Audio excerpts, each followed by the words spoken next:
While I was in the hospital giving birth to his son, he was in a hotel bed with her. He thought I'd be broken. He thought I'd forgive him. He thought I was just the quiet genius behind his billion-dollar empire who'd stay silent and take him back. He was wrong. Within 72 hours, I took back the technology that made him rich, sold it to his biggest competitor for $500 million, and watched his entire empire collapse. My name is Victoria Hayes. And if you've ever been betrayed by someone you gave everything to, if you've ever been underestimated, if you've ever wondered if you're strong enough to start over, this story is for you. Stay with me, because what happens next will remind you of your own power. Now, let me take you back to where it all began. Welcome to Realty Stories Hub. While you are here, please hit the subscribe button and comment your view on the story and where you're watching from. Let me tell you about the day I stopped being someone's shadow and became my own light. My name is Victoria Hayes, and I used to believe that love meant sacrifice. I thought it meant putting someone else's dreams before your own. I thought it meant being the strong, quiet support while they shined in the spotlight. I was wrong about all of that, but I'm getting ahead of myself. Let me take you back to where it all started.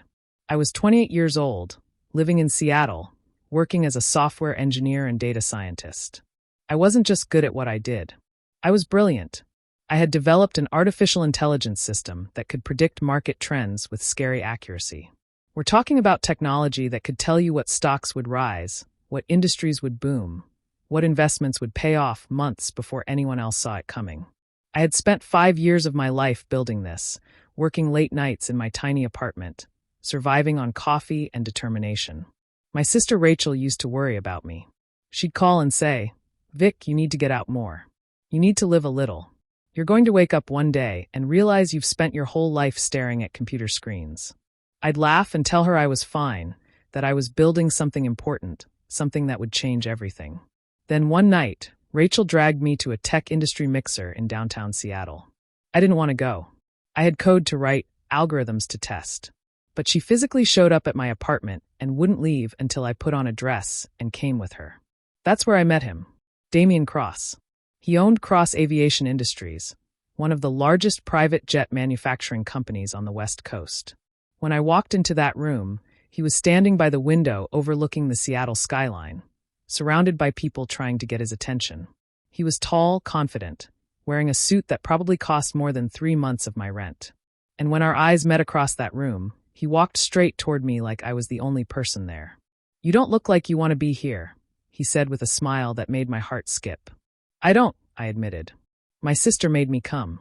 "Smart sister," he said. "What do you do that's more interesting than this?"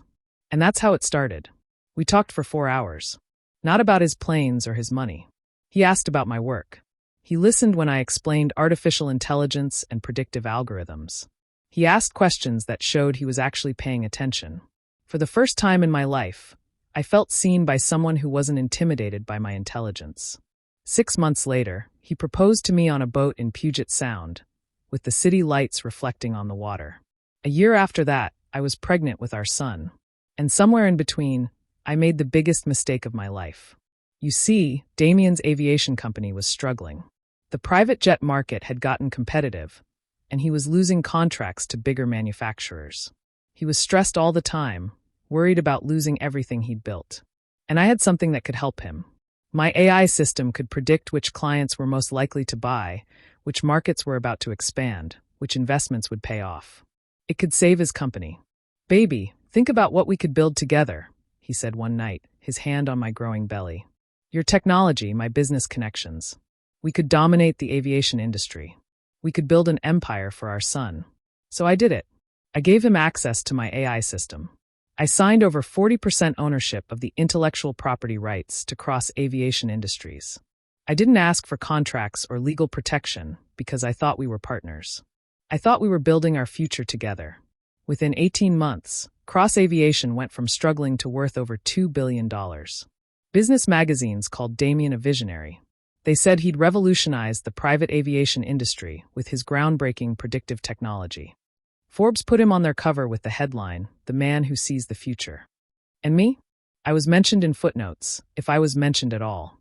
Supported by his wife, software engineer Victoria Hayes. Like I was a cheerleader instead of the architect of his entire success. I told myself it didn't matter. I loved him. We were building this together. When people asked him how he'd turn the company around, he'd smile and say, "Hard work and smart investments." He never mentioned my name. He never told anyone that every single decision he made was based on data my AI gave him. Then things started to change. He worked later and later. He took phone calls in other rooms. When I walked into his office, he'd close his laptop quickly, like he was hiding something. Once, I found a receipt for jewelry I'd never received. When I asked him about it, he kissed my forehead and said, "It's a surprise for later, baby. Don't ruin it." I was 7 months pregnant, emotional, and tired. So I believed him. I wanted to believe him. My sister Rachel didn't believe him. "Vic, I'm worried," she told me over coffee one afternoon. "Something feels wrong. The way he looks at his phone, the way he's always gone. Just be careful." "You're being paranoid," I said, defending him like I always did. "He's under a lot of pressure. Building a company is stressful." But deep down, somewhere in my gut, I knew she was right. I just didn't know how right she was. Not yet. My water broke on a Thursday evening in November. I remember it so clearly because it was raining outside, that heavy Seattle rain that feels like the sky is crying. I was standing in our kitchen making dinner when I felt it. That unmistakable moment when you know everything is about to change. Damien was upstairs getting ready to go out. He came down the stairs wearing an expensive suit, checking his watch. "Damien," I said, my voice shaking. "It's happening. The baby's coming." He looked up from his phone, distracted. "What? Now?" "But you're not due for 2 more weeks." "Babies don't follow schedules," I said, trying to laugh through the fear rising in my chest. "We need to go to the hospital." He ran his hand through his hair, and I saw something in his eyes. Panic. But not the good kind, not the excited new father kind. Something else. Okay, he said. "Listen, I have this really important meeting tonight. It's with the CEO of Pacific Airlines. This could be a $300 million contract, Vic. This is huge for us." I stared at him, water literally running down my legs, and he was talking about a meeting. "For us?" I repeated quietly. "Damien, I'm having our baby." I know, he said quickly. "But your sister can take you, right? Rachel lives close. I'll meet you at the hospital in an hour. 2 hours maximum. This meeting could set up our son's entire future." I should have screamed. I should have thrown something. Instead, I just stood there in shock while he grabbed his keys. "You're seriously leaving right now?" I asked. He kissed me on the forehead, quick and distracted. "I love you. I'll be there soon. Promise." Then he walked out the door. Rachel picked me up 20 minutes later and found me sitting on the bathroom floor, crying through contractions. "Where is he?" she asked, fury in her voice. I couldn't even answer her. 14 hours. I was in labor for 14 hours. 14 hours of pain, of breathing through contractions, of nurses asking me where my husband was. 14 hours of me making excuses I didn't believe. He had an emergency meeting. He'll be here soon. He's on his way. When Oliver James Hayes Cross came into the world at 8 in the morning, screaming and perfect in mine, Damien's phone was still going straight to voicemail. The nurse who helped me was kind.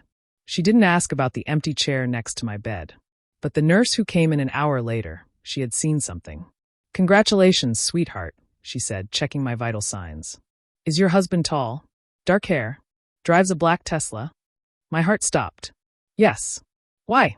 She hesitated, and I could see her deciding whether to tell me or not. "I was at the Fairmont Hotel last night picking up my daughter from her shift at the bar," she said slowly. "I saw a man matching that description. He wasn't alone." The room tilted. "What do you mean?" I whispered. "I could be wrong," she said, but her eyes told me she wasn't wrong. "I'm sorry. Maybe I shouldn't have said anything." After she left, I sat there holding my newborn son, and I did something I'd never thought I'd do. I tracked Damien's phone. That Find My iPhone app that we'd set up for safety. His location showed him still at the Fairmont Hotel. Not at an office. Not at a meeting. At a hotel. I called Rachel back to watch Oliver. Then, with my body still aching from childbirth, still bleeding, still exhausted, I got dressed and went to that hotel. The front desk clerk took one look at my face and the $100 I slid across the counter, and he told me the room number. Suite 2401. Top floor. I took the elevator up, my heart pounding harder than it did during labor. When I got to the door, I used the trick my cousin who worked hotel security taught me. I got that door open. And what I found inside rewrote my entire marriage in one moment. Clothes everywhere. His shirt, her dress. Champagne bottles on the table. Rose petals scattered across the floor like some romantic movie scene. And there, in the bed where my husband should have been holding my hand through labor, was Damien and Isabel Chin. Isabel, his vice president of operations. The woman who sat across from me at company dinners. The woman I'd invited to my baby shower. The woman who'd smiled at me and asked about baby names while she was sleeping with my husband. When they saw me standing in the doorway, Damien jumped up so fast he got tangled in the sheets. "Victoria, wait, this isn't." "Isn't what?" I said, and my voice was so calm it scared me. "Isn't what it looks like?" Isabel had the nerve to roll her eyes. "He told me you two were basically done," she said, pulling the sheet around herself. "That you were just staying together until after the baby." I turned to Damien then. I looked at the man I'd given everything to. My technology. My trust. My love. And I asked him one question. "Is our son even 12 hours old yet?" He opened his mouth, but no words came out. I took out my phone. I photographed everything. Every champagne bottle. Every piece of clothing. I recorded him trying to stammer out explanations that made no sense. Then I walked out of that hotel room without saying another word. But in that silence, something inside me changed. Something cold and sharp and unstoppable took the place of where my heart used to be. When I got back to the hospital, Rachel took one look at my face and knew. "What are you going to do?" she asked me. I looked down at Oliver, sleeping peacefully in my arms, completely unaware that his father had chosen another woman over his birth. And I felt something I'd never felt before. Not sadness. Not heartbreak. Pure, crystal clear determination. "I'm going to take back everything that's mine," I said. "You see, before I was Damien's wife, before I was Oliver's mother, I was a genius with computers and data. I was someone who solved problems with logic and strategy. And right then, my cheating husband became a problem to solve." I remembered a conversation from 6 months earlier. There was a man named Harrison DeWitt who owned DeWitt Technology Solutions, one of the biggest tech companies in the country. We'd met at a conference in San Francisco, and he'd approached me about bringing my AI system to his company. "Your husband is a lucky man," Harrison had said. "But if you ever decide that artificial intelligence belongs in tech rather than aviation, give me a call. I'd build an entire division around your work." I'd said no then because I was loyal to Damien. That loyalty died in a hotel room while my newborn son slept in a hospital bassinet. From my hospital bed, I called Harrison DeWitt. "Harrison, this is Victoria Hayes. We met in San Francisco. You said to call you if I ever wanted to talk business." "I remember," he said. "I'm listening." I told him everything. That I owned 40% of the intellectual property rights to the AI system that powered cross-aviation industries. That I wanted to sell those rights to him. That I had complete documentation of every algorithm, every line of code, every piece of technology that made the system work. Harrison was quiet for a long moment. "Why now?" he asked. "Because it's mine," I said simply. "I built it, and I'm taking it back." "What do you want?" $500 million, I said. Plus 30% equity in DeWitt Technology Solutions. Plus a position as Chief Technology Officer with real authority and real decision-making power. I expected him to negotiate. Instead, he said, "Done. I'll have my lawyers draft the papers today." The next 72 hours were the most focused I've ever been in my entire life. While Damien was presumably still at the hotel trying to figure out how to explain himself, I had 4 lawyers working around the clock. Every document was perfect. Every legal requirement was met. The sale was completely legitimate and absolutely devastating. I signed over my 40% intellectual property rights to Harrison DeWitt in a deal that was ironclad. The moment those papers were filed, Cross Aviation Industries lost access to the AI system that ran their entire operation. Every prediction, every market analysis, every competitive advantage they had disappeared overnight. But I didn't stop there. I filed for divorce with full custody of Oliver. I filed a restraining order. I moved money from our joint accounts, money that I'd earned, money from licensing fees that my technology had generated. It was legally mine, and I took every penny. Rachel helped me pack up our house. Every photo, every memory, every piece of evidence of the life I'd built. I secured a new apartment in downtown Seattle with security that wouldn't let Damien pass the lobby without my permission. I changed every password, every security code, every bank account, every digital footprint. And then I waited for Monday morning. The notification hit Damien's desk at 9 a.m. I can only imagine his face when he realized what had happened. That his wife, the one he thought would be at home crying, the one he thought he could sweet-talk into forgiving him, had just taken away the technology that his entire company was built on. See, here's what Damien hadn't understood.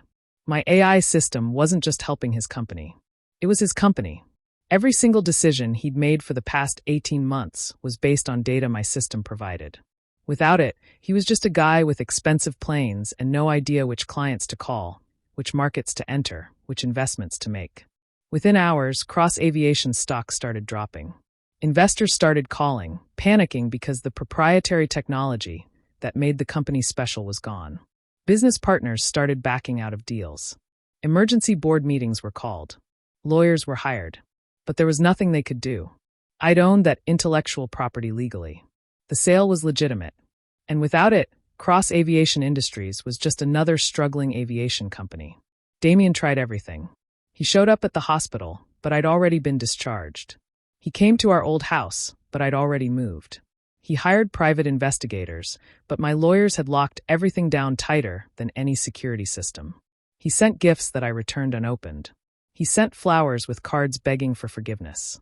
He even recorded a video apology that his PR team posted online, thinking it would help. Instead, it went viral for all the wrong reasons. People mocked his tears, called him a fake, shared it with laughing emojis.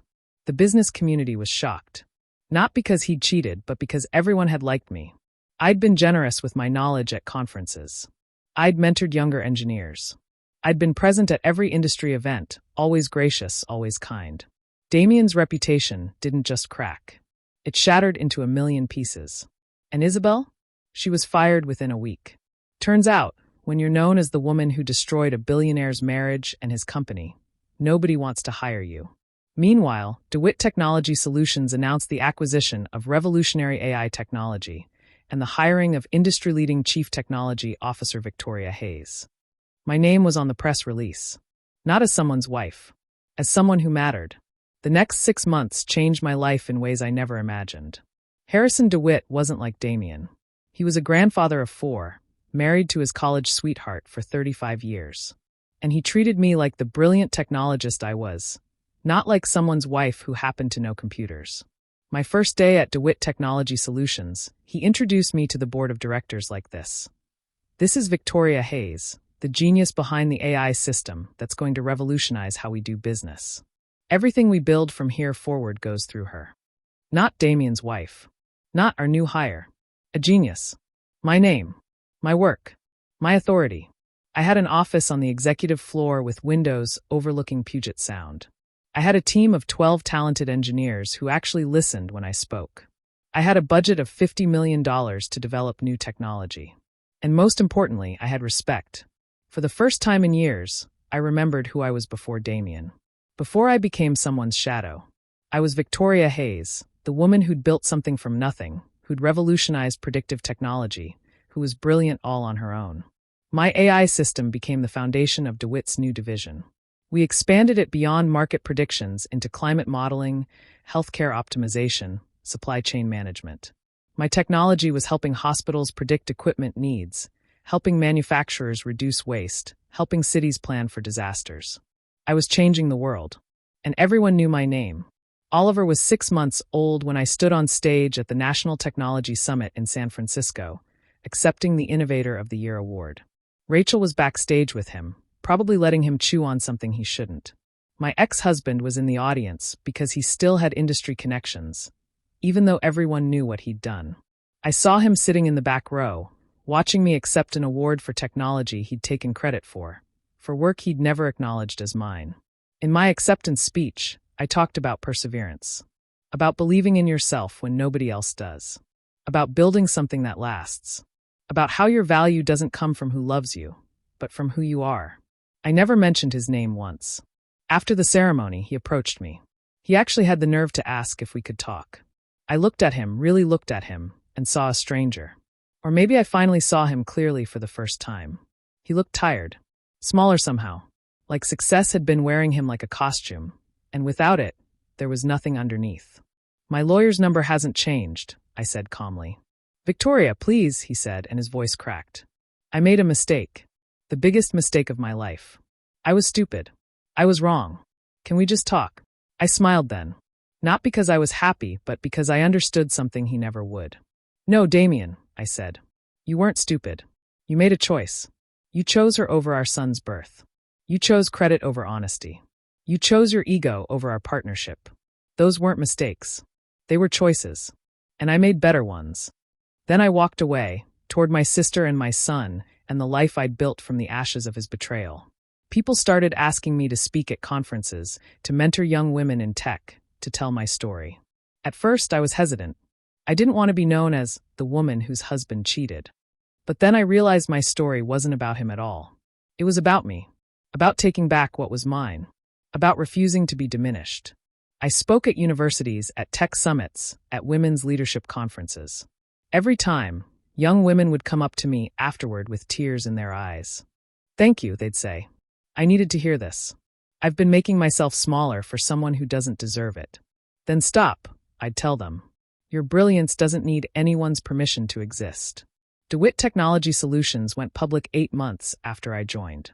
My equity stake was suddenly worth over $200 million. The press called me one of the youngest female tech executives in the country.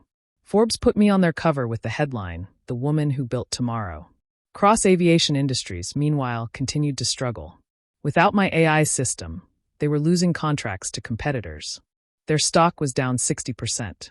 Damien had been forced to sell off divisions just to keep the company afloat. I heard through industry contacts that he'd tried to rebuild the predictive technology himself, hiring teams of engineers to recreate what I'd built. But here's the thing about genius. You can't copy it. You can't fake it. And you definitely can't steal it and expect it to keep working once the person who built it takes it back. The divorce was finalized with full custody to me. Damien got supervised visitation once a month after completing therapy and proving he could be stable. He paid $60,000 a month in child support, which went straight into Oliver's trust fund because I didn't need his money. I was making $4 million a year, plus stock options worth millions more. Isabel left him 3 months after the money disappeared. Turns out, she loved the billionaire lifestyle, not the man. She'd moved to New York, changed her name, and was apparently working in marketing somewhere, trying to rebuild her reputation. Sometimes I'd see Damien's name in business news. Former aviation mogul Damien Cross, trying to launch some new venture that never quite took off. I didn't feel satisfaction seeing him struggle. I didn't feel anything at all. He'd become irrelevant to my story. My life wasn't about him anymore. It never should have been. Oliver is 2 years old now, and he's the most amazing little human I've ever known.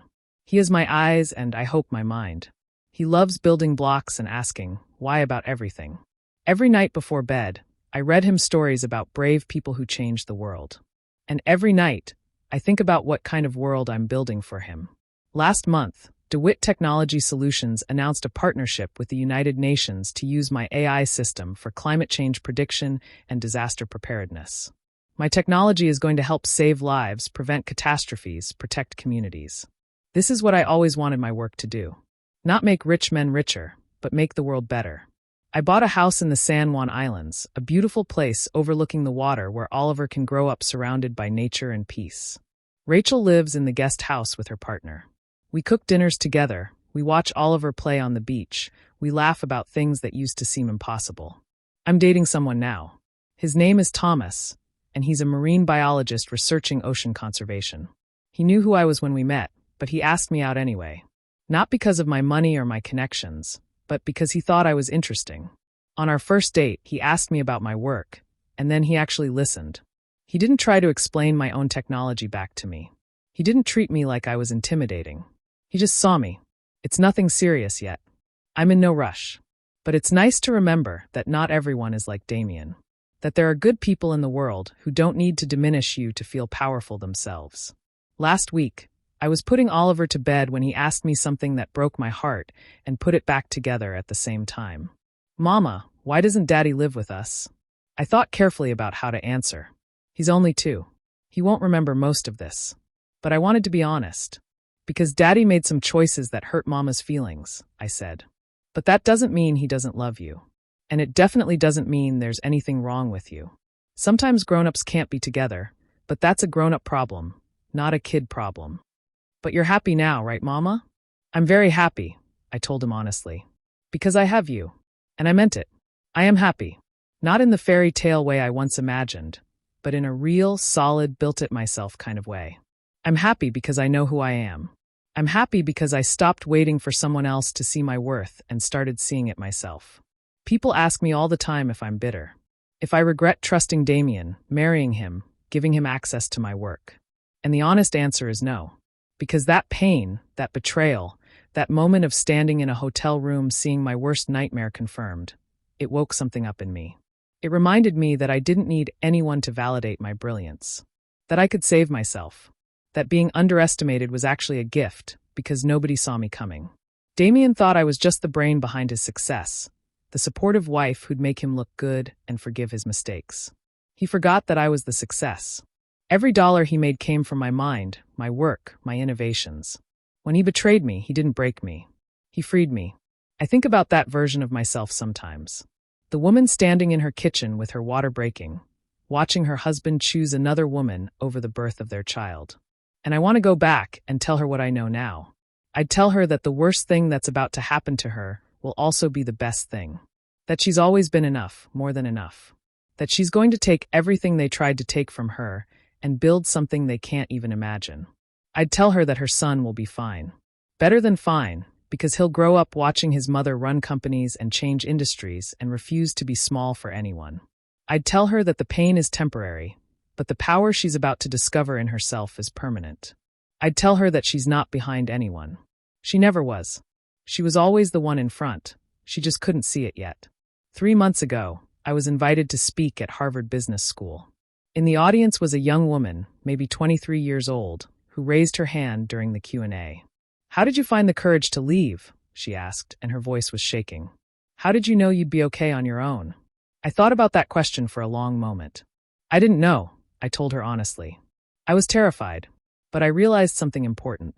I wasn't afraid of being alone. I was afraid of staying with someone who made me feel alone. And once I understood that, the choice became clear. After my talk, she came up to me with tears in her eyes. "I needed to hear this," she said. "I've been making myself smaller for someone who doesn't appreciate me. But not anymore." "Good," I told her. "The world needs your full brightness, not your dimmed-down version. That's what I want people to understand. Your value doesn't decrease based on someone's inability to see it. When someone shows you who they are, believe them the first time. And then show them who you are." Damien thought I was just the woman behind his success. He forgot I was the success. And now the whole world knows it too. If my story taught you anything, I hope it's this. Your comeback is always greater than your setback. Don't let anyone make you forget your power. And when they try to take what's yours, take it back and build something they never could have imagined. Now go remind the world who you are. You've got this. The end.